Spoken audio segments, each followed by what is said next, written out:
Сәлеметсіздер ме? Қостанай телеарнасының эфирінде бірінші студия бағдарламасы. Өнер ұлт болмысының айнасы десек, музыка халықтың асқақ рухының тілі.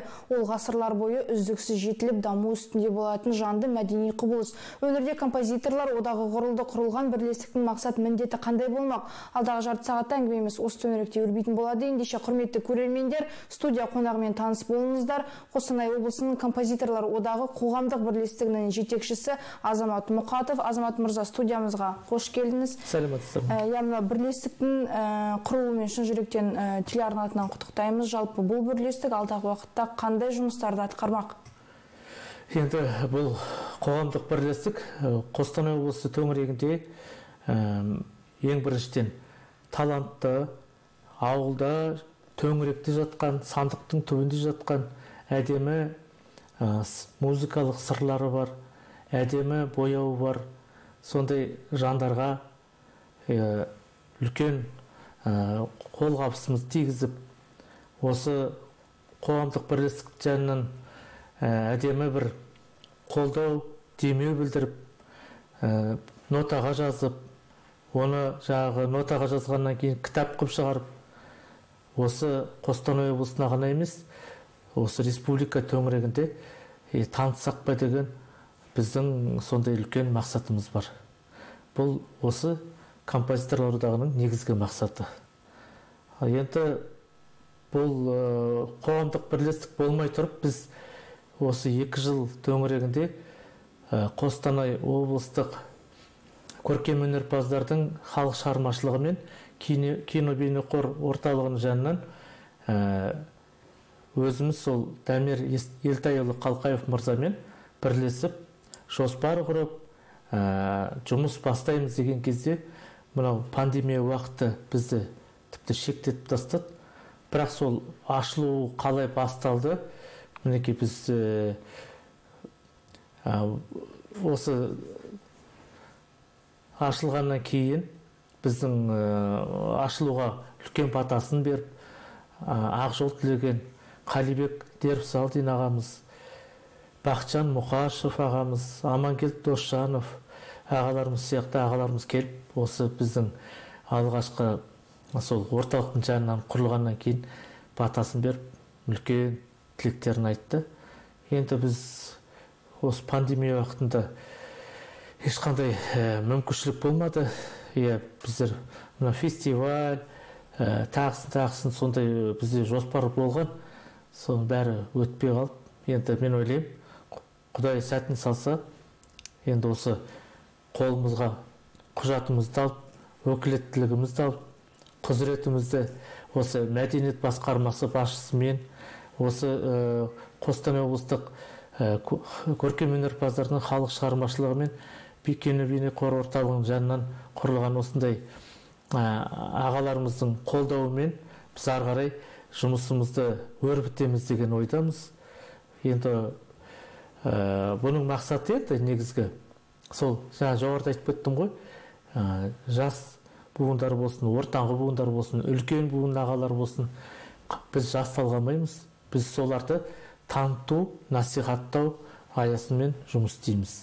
Бұл ең бірінші біздің жұмысымыз. Одан кейінгі мақсат негізінде қалай айтады, өнер десе ішкен асын жерге қояды дейді ғой. Енді дегенмен де сол алдағы уақытта біздің сол жоспарымыз бойынша жиналыстар, семинарлар толып жатыр, фестивальдар бар.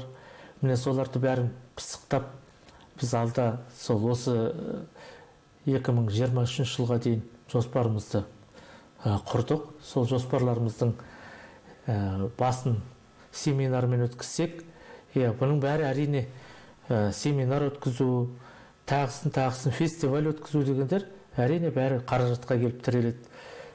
Сол себептен біз қоғамдық бастамада жұмыс істейміз. Біз ешқандай тек қызметіміз композиторларды насихаттау болғанмен, ары қарай әрине өрбітетін, оны дамытатын біздің қаражат қой. Сондықтан демеушілеріміз табылып жатса, нұр үстіне нұр, әрине бізде ашылғаннан кейін алдымызда сертификат, удостоверение, куәлік деген бар. Сол куәліктердің бәрін табыстау үшін, семинарды өткізу үшін оның бәрі әрине қаражатқа келіп тіреледі. Сондықтан мен ойлаймын, Құдай қаласа, демеушілер табылып жатса, осы телеарнаның арқасында пайдаланып қалайық. Табылып жатса нұр үстіне нұр, біздің жұмысымызды ары қарай дөңгелететін сол ағаларымыз табылып жатса, бізде қуанамыз. Қоғамдық бірлестік болғаннан кейін, жалпы бүгінде мынау бірлестік құрылғалы мемлекет тарапынан қандай жәрдемақылар, қандай көмек көрсетілмек? Енді біз қоғамдық бірлестік болғаннан кейін, ең бірінші бізге мына құрылғаннан кейін 4-ші ақпанда алдық қой құжатты. Алғаннан кейін бірінші кезекте төменгі инстанция Қостанай облыстық көркемөнерпаздар халық шығармашылығы мен кино бейнеқор орталығының директоры Дәмір Елтайұлының қабылдауында болдық. Содан кейін ақырындап облыстық Қостанай облысы әкімдігі мәдениет басқармасының басшысы Ерлан Болатұлы Қалмақовтың қабылдауында болып, бүкіл жаңағы осы ақжол тілеп оларды ақ тілегін айтып, біздің жұмысымызға қолдайтынын біліп, сол қолдаушы ретінде бізде қуанып тілектерін қабыл алдық. Енді мен ойлаймын, бұл жерде мәдениет басқармасы, жаңағы орталық бәрі бізді қолдап жатса, енді бізге демейтін адамдар керек. Солардың бәрі біріксе, сонда жұмысымыз ары қарай дамитынына мен кәміл сенемін. Мына және халық деп айтып кеттіңіз, ең алдымен қолдап отырған ол әрине халық. Және айтып кеттіңіз, шалғай елді мекендерде осындай өнерпаздар болса, сандықтың түбінде жатқан саздар болса, әрине мархабат деп. Жалпы осы мынау тұрғындарға айтар кеңесіңіз болса, осындай шығарманың қандай да бір әннің осындай авторлар табылып жатса, қайда хабарласу керек, және де өздерінің шығармаларын қайда жіберу керек? Енді біз Алла амандығын берсе, Лермонтова 15 деген мекен-жай бар. Бұл жаңа жоғарыда айтқан Қостанай облыстық көркемөнерпаздар халық шығармашылығы мен кино бейнеқор орталығы. Міне сонда хабарласса болады.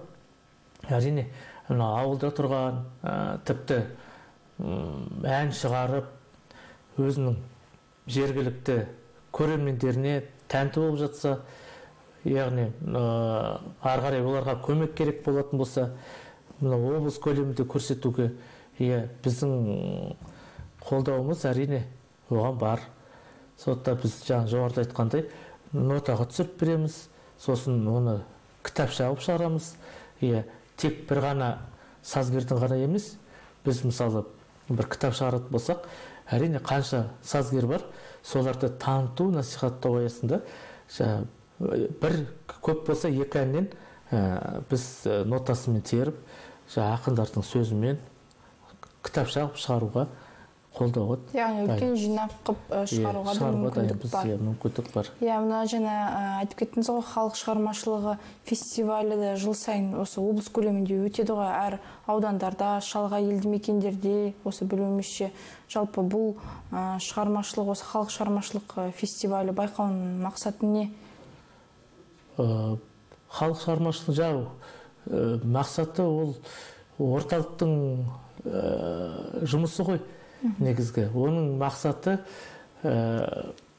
осы ауылда жатқан әдемі дауысы бар, әдемі өнері бар, әдемі мың бұралған би өнері бар, күй өнері бар деген сияқты сондай азаматтарды қолпаштап осы облыс көлемінде жарқыратып, жандандырып, ары қарай рухани байлығын дамытып, сондай бір мақсатпен жасалып жатқан фестиваль ғой. Бұл яғни танылмаған кісілерді таныту, болмаса жаңағы авторлық, орындаушылық деген болады солардың ішінде. Соның ішінде табылып қалар деп бізде үміттенеміз. Бұның да бізге әрине ықпалы бар. Осы фестивальдардың. Мынау одақ құрылды. Оның мақсат мен міндетіне тоқталып кеттіңіз. Жалпы бүгінде мынау әннің мәтіні дейміз ғой. Әннің мәтініне композитор жасаған музыкалық образды түсіндіретін жалпы сөз бе, әлде оның басқа да бір анықтамасы бар ма? Негізгі екеуі де бірдей үйлеседі. Анықтама ретінде, мысалы, шығаратын адам, әнді шығаратын адам кез келген ақынға бой алдыруы мүмкін. Өзімен кездесіп, мысалы, ол ел туралы ма, ана туралы ма, болмаса жаңағы арулар туралы ма, болмаса тағы да салт дәстүрге байланысты әндер ма, соған байланысты жағы өзінің өтінішін білдіреді. Әрине, ақын егер келтіретін болса, сол әуеннің ырғағына сай ол ақын өлеңнің рифмдарымен байланыстырып жаңағы келтіруді мүмкін. Ол бірақ екінің бірі ақын болғаннан кейін әнге өлең жазудың өзі үлкен қиындық тудырады кейде. Сондықтан ол жаңағы композитордың, болмаса сазгердің шығармасын түсініп барып жазбаса, мен ойлаймын, бұл жерде мәселенің бәрі шешіледі деп, ақынмен бірге. Бұл тұрғыда жұмылып, бірігіп жұмыс жасап, әрине керемет дүние шығатыны сөзсіз. Бүгінде мынау әр дәуірдің, әрбір кезеңнің өзінің бір музыкалық ерекшеліктері болады ғой, өзінің сарыны мен екпіні болады әр дәуірдің. Сол үшін, мысалы, мынау құрылған одақ қандай екпінде жұмыс жасамақ? Енді бұл одақ жалпы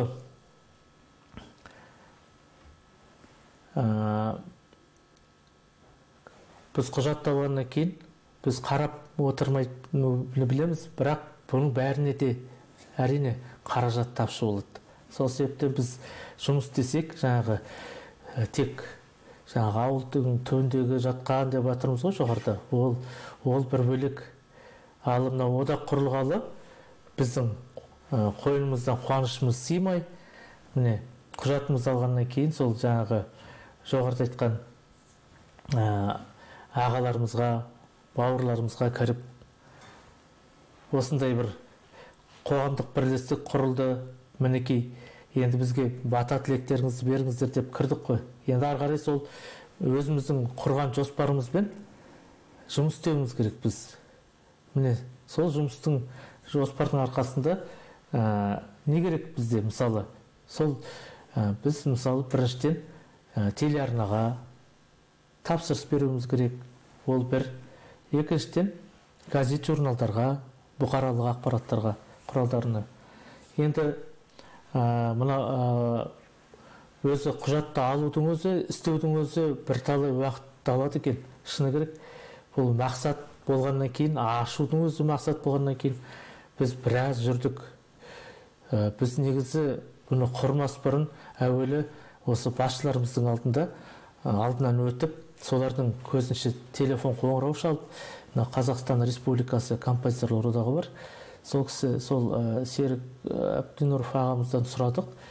Ол кісі енді айтты, енді біз ешқандай құжаттың жаңағы копияларын бере алмаймыз. Өкінішке орай, қалай ашқыларыңыз келеді, өз еріктеріңіз деп бізге солай айтқан болатын. Мен ойлаймын, осының бәрі әйтеуір осы Қостанай облыстық мәдениет басқармасымен, жаңа халық шығармашылық орталығының қолдауымен біз осы қағаз тапсырысты бәрін халыққа қызмет көрсету орталығынан жіберіп, одан кейін әділет министрлігіне өтіп, мінекей осы папкамыздың ішінде жаңағы берілген анықтамасы бар, жарғымыз бар. Мінекей енді біз ары қарай заңды өкілетті құзырымызды ары қарай жұмыспен жасасақ болады. Енді негізінен бұл мақсатта композиторлардың, жаңағы ауылдан келетін, сырттан келетін композитор, сазгер бауырларымыздың біріншіден білім деңгейін көтеруіміз керек. Ол біздің жаңағы жоғарыда айтқан шеберлік сабақтар, одан кейін семинарлар болуы мүмкін, соны өткізу үшін. Екіншіден, сол жаңағы айтып кеткендей, әндерді біз нотаға түсіру, одан кейін фестивальдарды өткізу. Мысалы біз фестивальдарды өткізу үшін ретро фестиваль дейді. Мысалы ретро болғанда бұрынғы домбыраның халық дәстүрін нен бастап жаңағы кейінгі осы Бақытжан Байқадамовқа дейінгі аталарымыздың әндерін жаңа шырқау болып табылады.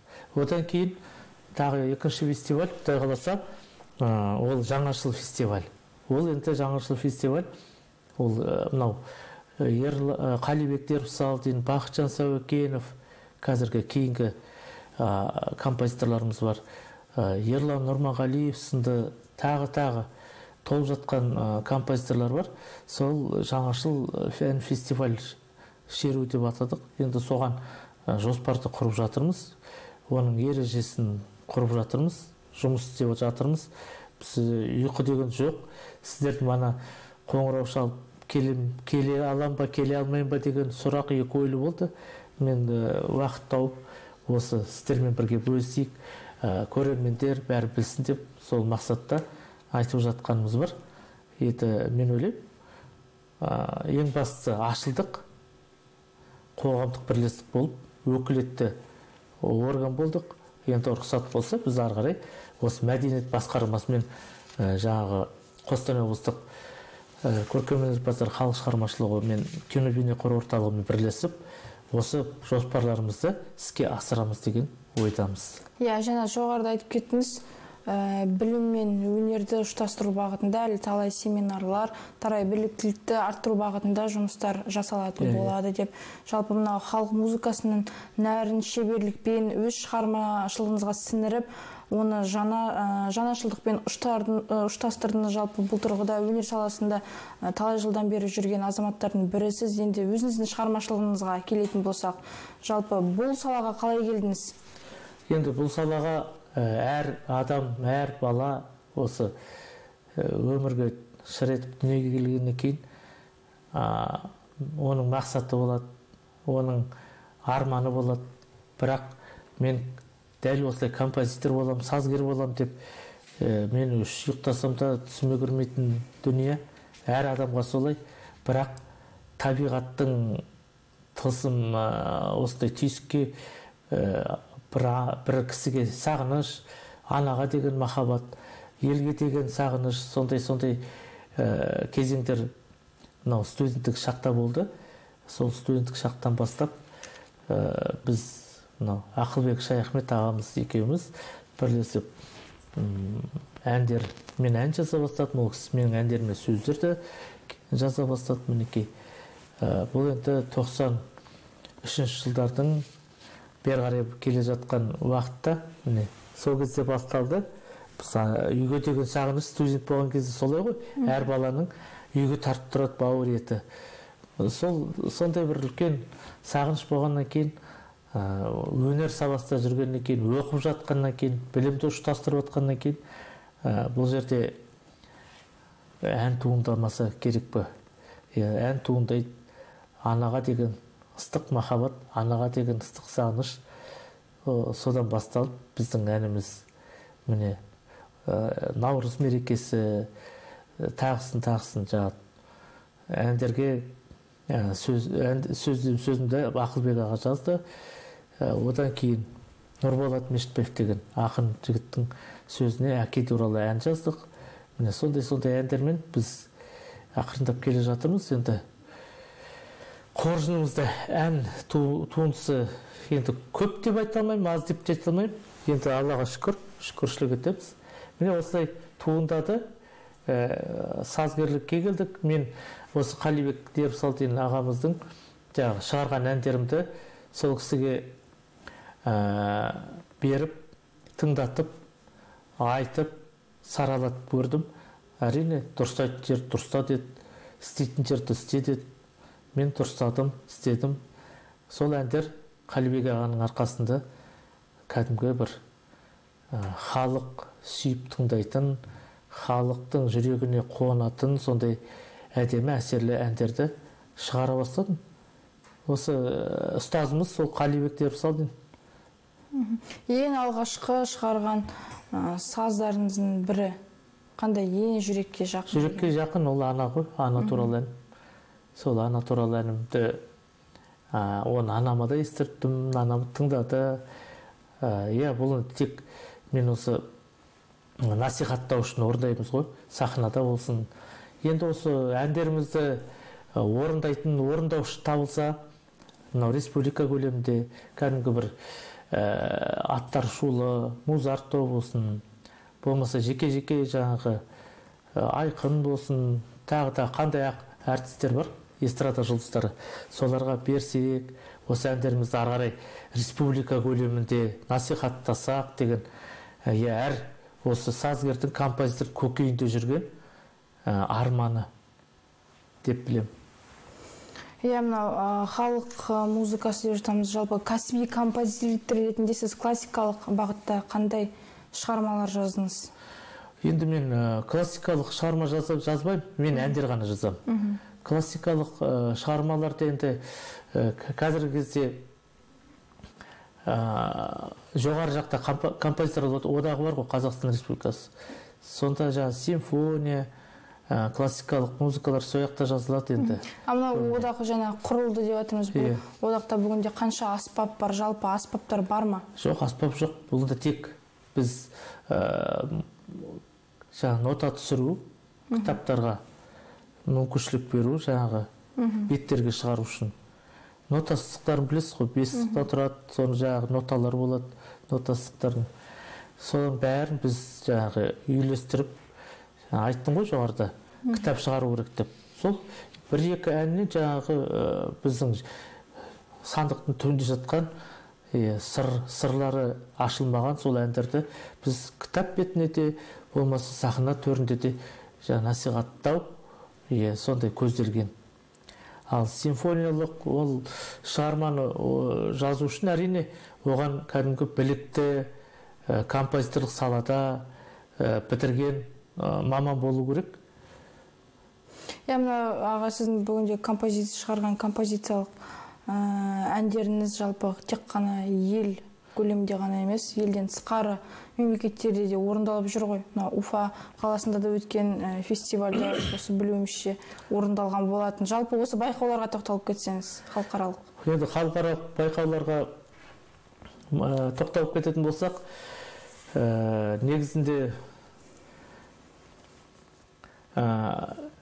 жаңағы ұйымдастырушылық жағы, шақыртулар жағы өте жоғары деңгейде ұйымдастырылған.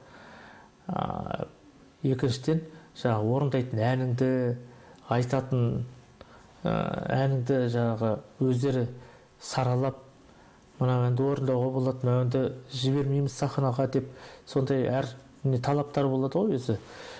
Қазіргі таңда мен осы өзімнің сол ана туралы әнімді апардым. Ол енді Уфа қаласында өтсін, қай жақта болмасын, біздің Уфа қаласында өткен конкурста ана туралы әнімді апарып, ол жақта дипломат болып келдік. Одан кейін осы Қалибек ағаның ұйымдастыруымен Алматы қаласында студенттер сарайында үлкен